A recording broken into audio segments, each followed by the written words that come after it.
The man glanced up at the sun through his sunglasses, judging whether there'd be glare. Then he dropped to one knee and slid the bag off his shoulder. Landing on the rooftop had gone without a hitch. Even the wind swirling 15 stories up hadn't been a problem. He checked his wristwatch, then pulled a radio from the bag, pressed the transmit button, and spoke. "Sky, this is Angel 1. I'm on site. Delivery complete. Do you copy?" A second later, the response came through. "Angel 1, this is Sky. Copy that. Sync your time with your partner. Target is scheduled to appear in 22 minutes. Out." Setting the radio down beside him, the man pulled a large pair of binoculars from his backpack and stepped to the edge of the roof below. The city was waking up.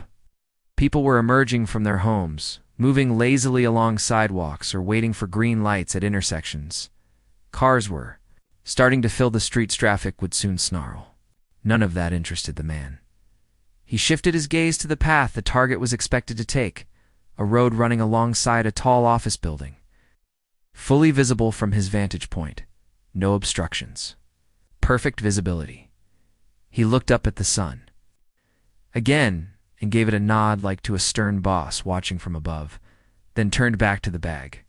From another compartment, took out an earpiece and clipped it to his right ear. A low static hiss came through. Next, he powered up a small portable computer, logged in, and tuned to the correct channel. The static cut out. "Angel 2, this is Angel 1. Are you in position?" A woman's voice came through his earpiece. "Angel 1, this is Angel 2. You're late. We've got plenty of time," he said, as he opened the bag again and pulled out a disassembled rifle. "Southwest wind, did you adjust for it? Still grumbling, huh?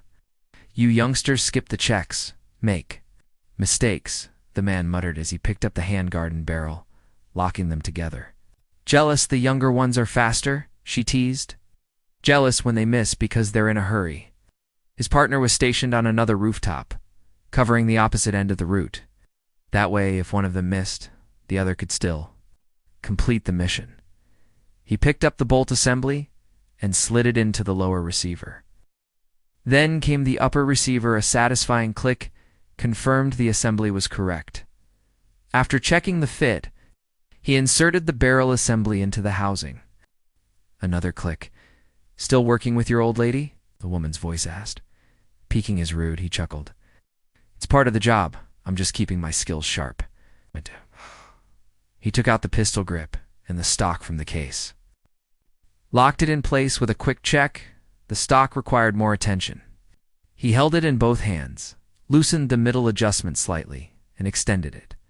Fitting it against his forearm, he nodded in approval and attached it to the rifle. "What was that last assignment of yours?" she asked, clearly bored. "2 men," he replied shortly. "Ooh, yeah, I know. I usually handle women, but this one was different. Had to pick one." Hitting both would have caused a, let's say, diplomatic mess. He took out a mounting rail and scope. "I hit the target. The second guy went crazy. Had to put him down too." "Whoa, so you did both anyway? Got reprimanded for it?" he said as he secured the mounting rail to the upper receiver and locked the scope on top. He checked the scope for any wobble. Any mistake here could mean a missed shot. He stood, rifle in hand, stepped to the edge of the roof, raised the weapon, and looked down the scope, scanning the target route, adjusting for range. In lighting, he slung the rifle over his shoulder and waved toward the opposite building, knowing his partner was watching. "Show off," came the voice in his ear. "How'd your last job go?" he asked, returning to the bag and placing the assembled rifle down beside it. "Had to fly out to some village, sat in a tree for nearly 3 hours. Got to know all the local squirrels, starlings, butterflies, and every other forest critter." "What took so long?" He pulled an empty magazine and a suppressor from the bag. "Some poor guy got lost in the woods on his way back. Lucky his girlfriend was with him. She helped him find the way." "And who was the target?" He propped the rifle upright and began screwing the suppressor onto the barrel. "Some guy. You know I usually do men. Right? Part of your niche?" he smirked. "At least now you know how squirrels live. Not the most useful knowledge for our line of work." "Oh, come on," he chuckled. Next time you're sent to the woods, you'll know which hollow is safe and which isn't. Comedy's not your strong suit, she replied. Could almost picture her sarcastic smile, having finished with the suppressor. He laid the rifle back down on the rooftop and reached into a side pocket of his bag, pulling out 4 rounds. They were large, yet lightweight, with a deep red casing sleek and solid in his palm. He transferred 2 of them to his other hand and slipped them into a vest pocket. The remaining 2 he loaded into the magazine, which he then inserted into the rifle. Glancing at his watch, he said, "ETA to target, 7 minutes. ETA to target, 7 minutes." The woman echoed in his earpiece. He picked up the rifle in one hand and the radio in the other, returned to the edge of the roof, dropped to one knee, pressed the radio's transmit button and reported, "Angel, 1 in position. Time to contact, 6 minutes. Copy that, Angel 1. Awaiting confirmation of completion." His partner radioed in the same status from her own rooftop. After that, the man braced the rifle, I-2 scope. "You ever think you could live down there?" The woman's voice crackled through the earpiece. "Where?" "Down there." He reached up and nudged the scope's dial, increasing the zoom. "With them, it's like a normal person." "No," he answered without hesitation. "None of us could. You know that. Some even tried. Didn't end well. Occupational hazard," she said with a dry chuckle. "Yeah." He nodded slightly, eyes on the route. "Focus." He locked onto the first pedestrian that came into view. Tracking. Their movement through the scope, testing the setup. His target was a young woman, about 20, a recent graduate from a finance college. She had 2 great loves in life: good literature and her fluffy cat. He didn't care much for cats, but he could respect her taste in books. Some of the same titles sat in his own collection. "Visual on target," the woman's voice had taken. On a colder, metallic tone, he checked his watch. "Too early. 3 minutes to go. Track him, don't fire. Mine hasn't appeared yet." Her target was a 25-year-old male software engineer with a solid resume.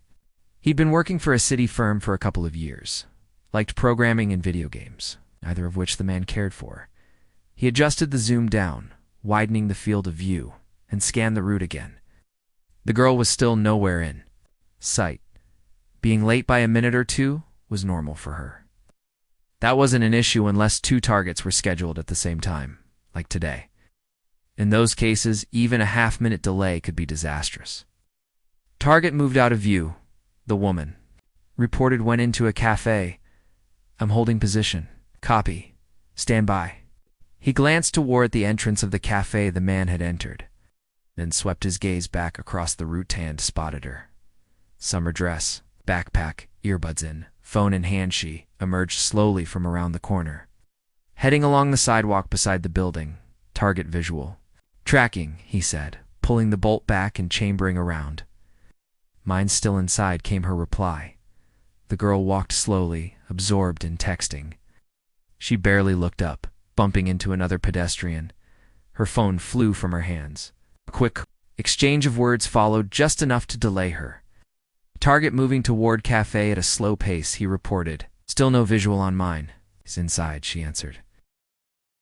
The girl retrieved her phone, turned it over, inspecting for damage, then kept walking. Within seconds, she was back to texting, eyes locked on the screen. Another passerby had to sidestep quickly to avoid her. Approaching cafe, the girl stopped, looked up from her phone, and turned toward the entrance. "I've got movement, my target's exiting," said the woman. "Get ready." The girl stepped toward the door just as it swung open. The man burst through. Contact. Engage. A single shot. The girl dropped first, phone slipping from her hand. Then the man fell, spilling a cup of fresh coffee across the pavement. Several minutes earlier, Maxim had just made it across the crosswalk as the light turned red. Far side of the street, he checked his watch, still on time for work. Enough time for a quick stop at the cafe for a fresh cup of coffee. It was right along his route. A scooter nearly clipped him as he rounded the corner. Into the city's main avenue, despite the early hour, traffic was already building. His phone buzzed in his pocket. A call from a coworker. "Hey, what's up?" Maxim answered without formalities, quickening his pace. "Hey Max, you at the office yet?" He looked ahead. The cafe was just around the bend almost. Why, the client from that month-old project, he's awake again. Maxim furrowed his brow, trying to recall what he'd worked on a month ago. Which one? Duck lips?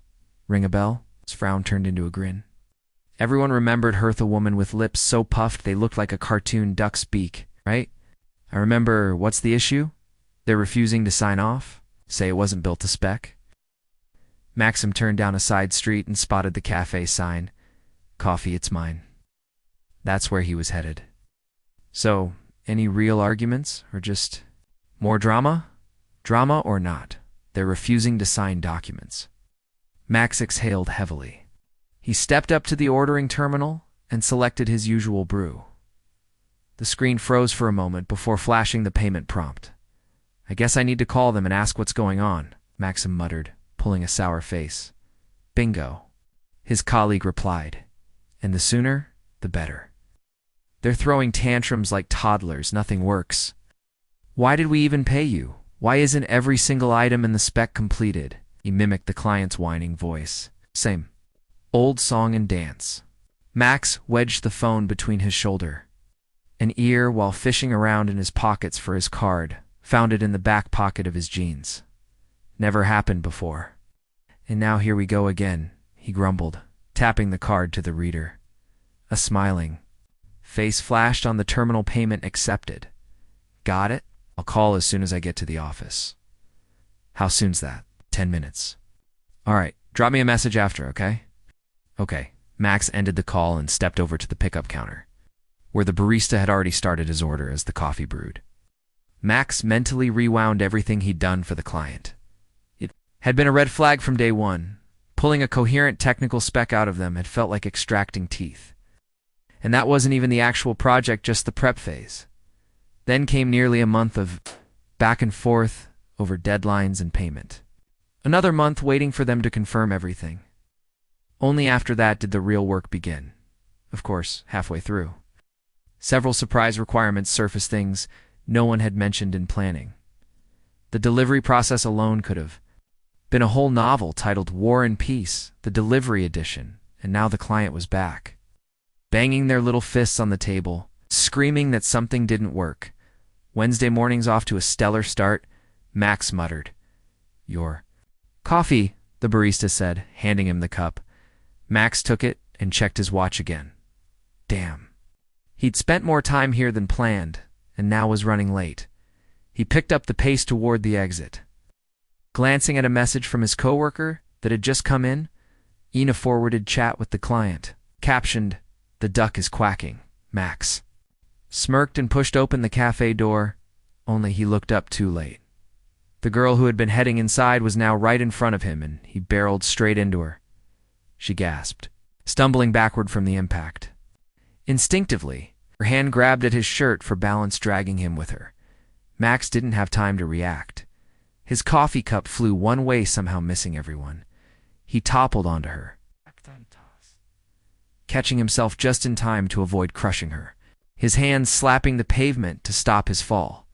Two pairs of eyes locked. The girl tried to speak, but her mouth stayed slightly open. Her wide, light blue eyes stared directly into his, and Max couldn't look away. He barely managed. She echoed, breathless. His heart thundered in his chest. Blood surged to his cheeks, turning them a vivid red. Hers were glowing just as brightly, sore. Max finally got the word out, but couldn't move. He was paralyzed by those stunning eyes, pinned in place by their quiet force. She said again, turning even redder. Are you okay? Do you need help? The barista had run outside, alarmed. Should I call an ambulance? No. Yes. No. Max was drowning in her gaze. The girl stammered, words slipping away, overtaken by the intensity between them. Her thoughts scattered. Nothing remained but the boy above. Her, whose eyes were now seared into her heart. Deeper and deeper with every second, something unseen had gripped them. Both pulled them into a quiet tide that drowned out the world, replacing it with the beat of two hearts. with the silent ocean that poets had tried and failed to describe for centuries on the rooftop. The man lowered the rifle and brought the binoculars to his eyes. Down below, the boy had finally shaken off the invisible chains and was helping the girl to her feet. She glanced away shyly, brushing herself off. Angel 1-2, Angel 2. Nice shot. Angel 2 to Angel 1. Learning from the best. He picked up the radio. Angel 1 to Sky. Targets neutralized. Mission complete. Sky 2 Angels. Good work. You may return.